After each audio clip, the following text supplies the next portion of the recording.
Earlier in this unit, we learned about inductive reasoning, which is using patterns or making observations and using what you observe to make a conjecture. The way I remember it is you use your eye to make an observation or to recognize a pattern. I sounds like the letter I. Inductive starts with an I. You use your eye, inductive. A different type of reasoning is called deductive reasoning. Deductive reasoning is when you use facts or rules or definitions or properties to reach your conclusions, to make your conjectures. So we'll make a rule, and then based off that rule, you'll draw your conclusion. So the first rule, the first type of logic that we're going to learn about for deductive reasoning is called the law of detachment. So what the law of detachment states is if P then Q is a true statement and P is true, then Q is true. This is just a different way of saying if your hypothesis, then your conclusion. If that conditional statement, if hypothesis, then conclusion, if that's true and you know the hypothesis, then if you know the hypothesis, then you can say the conclusion. That's essentially it. So what this would look like, here's an example of how to use the law of detachment, is if a car is out of gas, then it will not start. I think that that's a true statement. If my car doesn't have any gas, it's not going to run. It's not going to start. So the hypothesis of that statement is a car is out of gas. Then the conclusion that you can draw based off that hypothesis is it will not start. Okay, so if Sarah's car is out of gas, that's the hypothesis, Sarah's car is out of gas. Based off of this statement, what can we conclude about Sarah's car? Well, if Sarah's car is out of gas, we can conclude by the law of detachment that Sarah's car will not start. We knew that the hypothesis was true, and so because the hypothesis was true, we could conclude that the conclusion would happen.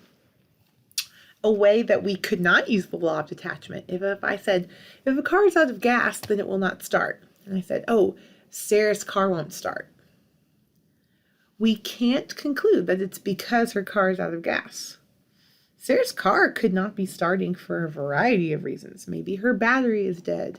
Maybe something else is wrong. I don't know anything about cars, but just because her car won't start doesn't mean that it's out of gas. So if you start with the conclusion, you can't necessarily go back to the hypothesis. But if we know the hypothesis, if her car's out of gas, well, it's definitely not going to start. Here's another example. And we're going to try a different strategy. We're going to draw a Venn diagram. So if a figure is a square, then it is a polygon. Okay, so if we think about, here are all our different polygons. Polygons are shapes with many sides. We could have triangles. We could have hexagons. We could have trapezoids. We could have squares. So if a figure is a square, then it's a polygon is true. So if we start by saying, oh, figure A is a square, by using the law of detachment, we can conclude, oh, that means that if figure A is a square, then that means that figure A has to be a polygon. This is a valid conclusion using the law of detachment. That's valid. If we know that figure A is a square, then that means, oh, it has to be a polygon. But if we start in the opposite direction, if I say, oh, figure B is a polygon, and then conclude that figure B is a square, that's an invalid conclusion. That's an invalid conclusion. Just because something's a polygon doesn't mean it has to be a square. Figure B could be a hexagon. Figure B could be a triangle. Figure B could be a trapezoid. Just because it's a polygon doesn't mean it has to be a square. So this wasn't really a Venn diagram, but another way you could think about it is like if this big circle is all polygons, and you think of a little circle inside of it is squares. It's just ironic that it's a circle, even though it's talking about squares. Squares are a type of polygon, but not all polygons are squares. So if you start inside and work your way out, if it's a square, then it's a polygon. That's true.